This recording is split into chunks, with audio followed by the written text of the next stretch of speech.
और यह थेल्स प्रमेय आपके बोर्ड पेपर में आ सकती है। ये थेल्स प्रमेय 2019, 2020, 2022, 2023, 2024 में पूछी गई है और जब भी ये बोर्ड पेपर में आती है तो पूरे 6 नंबर की आती है। अगर तुम्हारी किस्मत बेहतरीन रही और ये रटा रटाया क्वेश्चन तुमको आ गया तो भैया बोर्ड एग्जाम में फोड़ करके आ जाओगे। तो चलिए इस क्वेश्चन को बताना शुरू करते हैं। क्वेश्चन हमारे पास है कि यदि किसी त्रिभुज की एक भुजा के समांतर अन्य दो भुजाओं को भिन्न भिन्न बिंदुओं पर प्रतिच्छेद करने के लिए एक रेखा खींची जाए। यानी ये कहने की कोशिश कर रहे हैं कि भैया आपके पास एक त्रिभुज है, आपके पास क्या है, एक त्रिभुज है और ये जो त्रिभुज आपको दिख रहा है इसमें आपको यहां दिख रहा है ए, फिर ये दिख रहा है आपको बी और फिर ये दिख रहा है आपको सी। बहुत प्यार के साथ समझने की कोशिश करना, बहुत प्यार के साथ समझने की कोशिश करना। इसके बाद यहां पे आपने एक रेखा खींची क्योंकि इन्होंने कहा है कि यदि कोई त्रिभुज लीजिए, यदि कोई त्रिभुज लीजिए और एक भुजा के समांतर कोई अन्य दो भुजाओं को अलग अलग बिंदुओं पर प्रतिच्छेद करने के लिए एक रेखा खींच दीजिए। यानी इन्होंने पहले से कह दिया कि एक भुजा BC है, इसके समांतर एक रेखा खींचिए। यानी ये समांतर है, पहले से पता है। और ये शेष दो भुजाओं को दो बिंदुओं पर काट दे, यानी ये हो गया D और ये हो गया E, दो बिंदुओं पर काट दिया गया। यहां तक तो आराम से समझ में आया होगा, कोई किसी को डाउट नहीं रहा होगा, आराम से क्लियर हो गया होगा, कोई डाउट ही नहीं है किसी को, आराम से क्लियर हो रहा है ना। अच्छा फिर देखो क्या कह रहे हैं, ये सिद्ध करके दिखाइए कि ये अन्य दो भुजाएं एक ही अनुपात में डिवाइड होती हैं। यानी इस प्रश्न में अगर हम लोग बात करें कि हमें क्या सिद्ध करना है ना, अगर हम लोग बात करें कि हमें क्या सिद्ध करना है, क्या सिद्ध करना है, हमें सिद्ध करना है कि त्रिभुज ABC में, त्रिभुज ABC में बहुत अच्छे से देखिएगा, त्रिभुज ABC में जो आपको AD दिख रहा है, AD बटे DC, DB या BD लिख सकते हो, तो मैं BD लिख सकता हूं और बराबर में AE बटे में EC लिख सकते हो, बटे में आप EC लिख सकते हो। यहां तक तो आराम से क्लियर हो गया होगा। ठीक है, अब हम लोग इसको स्टार्ट करते हैं करना। ठीक, हमने क्या लिखा, हमने लिखा उपपत्ति। उपपत्ति का मतलब हम लोग प्रूफ करने जा रहे हैं। अब मेरी बात को गौर से सुनना और ये इंपॉर्टेंट है, बोर्ड पेपर में आ सकती है। हमने सबसे पहला काम क्या किया, कि एक हम लोगों ने D से जाती हुई इस प्रकार से क्या खींच ली, एक रेखा खींच ली। ठीक है, रेखा खींच ली जो कि इस AE के ऊपर लंब थी, AE के ऊपर क्या थी, लंब थी। ठीक है सर, यहां पर 90 डिग्री का कोण बना दिया, यहां पर 90 डिग्री का कोण बना दिया। क्लियर सभी को इतनी बात। अब मैं इस त्रिभुज ADE का क्षेत्रफल निकालूंगा और फिर मैं एक काम करता हूं, मैं इसको भी मिला देता हूं। ठीक, इसको भी मिला देता हूं। तो पहले मेरा काम होगा त्रिभुज ADE का क्षेत्रफल निकालना, त्रिभुज ADE का क्षेत्रफल निकालना। और मैं दिमाग लगाओ, AD कब आएगा, एक मिनट, यहां से इसको E मान लेता हूं या M मान लेता हूं, M मान लिया। ठीक, अरे मेरी बात सुनिए। अब देखो त्रिभुज ADE, अब मेरे को ED लाना है। ED कब आएगा, जब ये आएगा, सॉरी AD कब आएगा, जब ये आएगा। और AE कब आएगा, जब ये आएगा। और देखो AE आ गया, क्यों, क्योंकि ये है आधार और ये है लंब। और त्रिभुज जो ADE का क्षेत्रफल होगा वो आधार AE होगा, यानी क्या होगा, 1/2 आधार गुणे ऊंचाई, 1/2 आधार गुणे ऊंचाई। अच्छा 1/2 लिखा। अगर मैं आधार के बारे में बात करूं तो आधार हमारे पास कितना लिखा हुआ है, AE लिखा हुआ है, तो हमने लिखा AE लिखा। अगर मैं ऊंचाई के बारे में बात करूं तो वो हमारे पास DM लिखी हुई है, तो हमने उसको DM लिख दिया।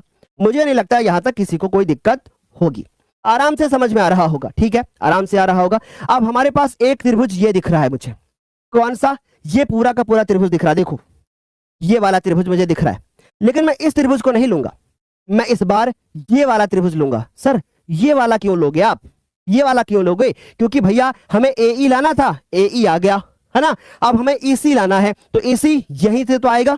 इस बार मैं इस वाले त्रिभुज में चलूंगा, इस वाले त्रिभुज में। और मैं क्या करूंगा, ध्यान से समझने की कोशिश करना, क्या करूंगा मैं लिखूंगा त्रिभुज CDE, इस त्रिभुज में चलूंगा और इस त्रिभुज का मैं क्षेत्रफल ज्ञात करूंगा। अब हो जाएगा 1/2। अब जब मैं कोई भी भुजा लेना चाहता हूं, ये आधार के रूप में लेना चाहता हूं, तो मेरे को लंब भी तो चाहिए। तो इस बार तो भाई इसमें लंब है ही नहीं, तो मैं एक बाहर वाला लंब भी ले सकता हूं। सर ऐसा भी होता है क्या, हाँ ऐसा भी होता है। कैसे होता है सुनो, जैसे मान लीजिए कि ये एक त्रिभुज बनाया आपने, है ना। मान लीजिए कि ये आपने एक त्रिभुज बनाया ऐसे ऐसे। अब इसका लंब ये होगा ऐसा, क्योंकि लंब का मतलब होता है ऊंचाई, तो बाहर भी होगा तो कोई दिक्कत नहीं, जितना आधार लोगे उतने एक त्रिभुज का ही क्षेत्रफल निकलेगा। ये होता है कॉन्सेप्ट, और जो आपने छोटी क्लास में पढ़ा होगा। तो हमने लिखा 1/2, 1/2। इस बार आधार EC है, इस बार आधार EC है, और ये DM है। बहुत आसान है, बहुत आसान है। यहां तक आराम से समझ में आ रहा होगा, आराम से समझ में आ रहा होगा। अब मैं इन दोनों को डिवाइड कर दूंगा। क्या कर दूंगा मैं? इन दोनों को डिवाइड कर दूंगा। अब मैं लिखूंगा त्रिभुज, त्रिभुज ADE का क्षेत्रफल, या ADE का क्षेत्रफल, ADE का क्षेत्रफल, और बटे में कर दूंगा त्रिभुज CDE का क्षेत्रफल। बहुत अच्छे से बताऊंगा ताकि किसी को कोई समस्या बाद में ना हो, क्योंकि ये एग्जाम में आ रही है। फिर उसके बाद लाइन खींचूंगा, लाइन खींचूंगा, और जगह बना लेता हूं पहले, है ना, पहले जगह बना लेता हूं थोड़ी सी, क्योंकि जगह की जरूरत ज्यादा पड़ेगी इसमें, बहुत इंपॉर्टेंट है। चलिए यहां तक समझ में आया। अब देखो इतना तो समझ में आ गया ना। अब ध्यान से अगर आप देखोगे, ध्यान से अगर आप देखोगे तो यहाँ पे आपको दिख रहा होगा 1/2 AE और DM, यानी 1/2 गुणे AE और गुणे में कितना हो गया? DM हो गया। ठीक है, फिर आ गया 1/2, 1/2, इस बार EC हो गया, और गुणे में क्या हो गया? DM हो गया। यहां तक तो आराम से समझ में आ रहा होगा, कोई डाउट नहीं होगा। क्लियर हो गया यहां तक इतनी बात? अब देखो ये खत्म, ये खत्म, ये खत्म, ये खत्म, बचा क्या? AE/EC। तो बचा क्या हमारे पास? त्रिभुज ADE का क्षेत्रफल, त्रिभुज ADE का क्षेत्रफल, बटे में त्रिभुज CDE का क्षेत्रफल, त्रिभुज CDE का क्षेत्रफल, CDE का क्षेत्रफल। अच्छे से क्लियर हो गया ना? अच्छे से। अब देखो क्या बचा? बचा मेरे पास AE/EC, AE/EC, AE बटे में EC। ये बन गया समीकरण नंबर 1। अब देखिए ध्यान से, अब ध्यान से देखना और समझने की कोशिश करना। अब आप देखो, अगर मैं एक काम कर लूं, अगर मैं एक काम कर लूं, मैं इसको मिला दूं ऐसे, ऐसे मिला दूं, और मैं इसको मिला दूं ऐसे, और इस बार मैं एक काम करता हूं, मैं इसको n मान लेता हूं, और इस बार मैं त्रिभुज, इस वाले त्रिभुज का क्षेत्रफल निकालूंगा पूरे का। परंतु इस बार आधार जो लूंगा वो मैं AD लूंगा, और जो मैं लंब लूंगा वो EN लूंगा। समझ गए? लंब जो लूंगा मैं वो EN लूंगा, और आधार में AD लूंगा। सर ऐसा क्यों? ऐसा क्यों सर? क्योंकि इस बार मुझे AD लाना है ना। और फिर मैं दूसरे कौन सा त्रिभुज लूंगा? दूसरा मैं ये वाला लूंगा, और इसमें ये आधार लूंगा और ये लंब लूंगा। यानी जो मैंने अभी किया ना वही रिपीट करूंगा। समझ गए? सर इसका कोई दूसरा मेथड भी है क्या? नहीं, अकेला मेथड है इस क्वेश्चन का। तो सबसे पहले त्रिभुज ADE का क्षेत्रफल, क्या लिखेंगे? त्रिभुज ADE का क्षेत्रफल। देखिए क्या लिखेंगे? त्रिभुज ADE का क्षेत्रफल। इस बार क्या होगा? 1/2, 1/2, और ये हो गया आधार, ये हो गया लंब, यानी AD गुणे EN, AD गुणे EN। समझ गए? उसके बाद देखो त्रिभुज, अब हमारे पास कौन सा होगा? अब हमारे पास कौन सा होगा? त्रिभुज BDE का क्षेत्रफल, त्रिभुज BDE। तो हमने लिखा त्रिभुज BDE का क्षेत्रफल। समझ गए? BDE का क्षेत्रफल 1/2। इस बार जो हमारे पास आधार होगा वो होगा BD, और लंब क्या लेंगे? EN। ठीक, तो ये हो जाएगा BD, और EN हमारा लंब हो जाएगा। मैं इनको दोनों को डिवाइड कर दूंगा, दोनों को डिवाइड कर दूंगा जैसे पीछे किया था। तो त्रिभुज ADE बटे त्रिभुज BDE, मैं इन दोनों को डिवाइड कर दूंगा, मैं इन दोनों को डिवाइड कर दूंगा। समझ गए? चलो अभी देखो 1/2, 1/2 AD गुणे में EN। ठीक है, फिर उसके बाद 1/2 AD BD गुणे में EN। समझ गए? अब देखिए कट गए, ये कट गया, ये कट गया, ये कट गया, ये कट गया। बचा क्या? बचा हमारे पास AD और बटे BD, ये बचा। इधर क्या बचा हमारे पास? इधर क्या बचा हमारे पास? इधर बचा ये बचा इधर। समझ गए? ये बन गई हमारी इक्वेशन नंबर 2। अब मुझे जल्दी से कमेंट करके बताइए क्या यहां तक समझ में आया आप लोगों को? फिर मैं आगे बढ़ जाता हूं। बोलो यहां तक सभी को समझ में आ गया? आगे बढ़ूं मैं? आप बहुत बेहतरीन सी क्वेश्चन, बहुत बेहतरीन सा है। ठीक है, चलो मैं आगे। चलो यहां तक तो समझ में आ गया ना? कोई डाउट नहीं किसी को? चलिए आगे चलते हैं। अब मैं अगर ध्यान से देखूं तो मुझे पता है, क्या मुझे पता चल रहा है कि इसको अगर ध्यान से देखूं और मैं इसको ध्यान से अगर देखूं, इन दोनों से मुझे एक बात का पता चल रहा है कि इधर भी ADE है और इधर भी ADE है। इधर CDE है और इधर BDE है। ये दोनों त्रिभुज कौन से हैं? दिमाग लगाओ, ये दोनों त्रिभुज कौन से हैं? ये देखो, ये एक त्रिभुज है ऐसे, और ये दूसरा त्रिभुज है ऐसे, और ये दोनों त्रिभुज जो बने हैं वो दो समांतर भुजाओं के बीच में बने हैं, एक ये भुजा और दूसरी ये भुजा। हमने 9th क्लास में कॉन्सेप्ट पढ़ा था, हमने 9th क्लास में एक कॉन्सेप्ट पढ़ा था। क्या कॉन्सेप्ट पढ़ा था मैं बताता हूं आपको। 9th क्लास में एक कॉन्सेप्ट आपने पढ़ा था कि अगर मान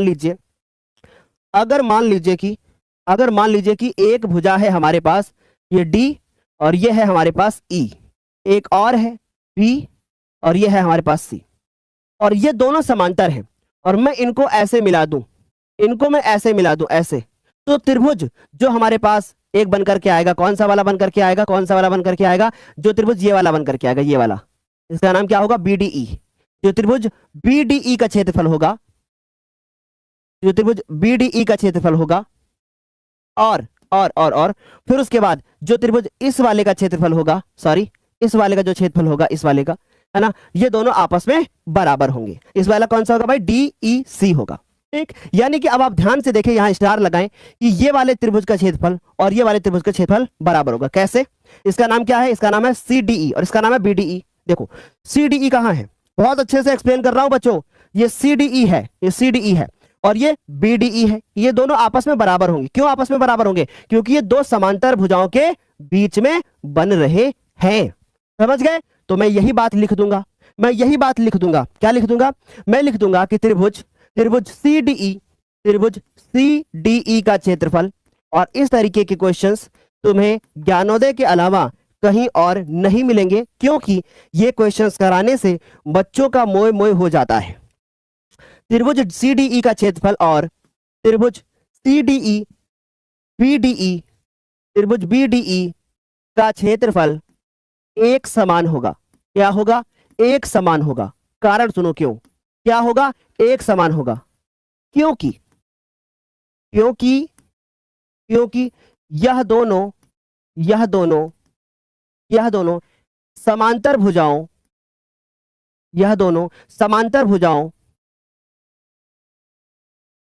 के बीच बने हुए कोण हैं, बने हुए त्रिभुज हैं। ओके बच्चों, यहां तक इतनी बात समझ में आ गई? तो इसलिए इनका क्षेत्रफल आपस में बराबर होगा। अच्छा, अब दिमाग लगाइए, ये वाला तो इसके बराबर और ये वाला तो इसके बराबर, इसका मतलब ये वाला इसके बराबर।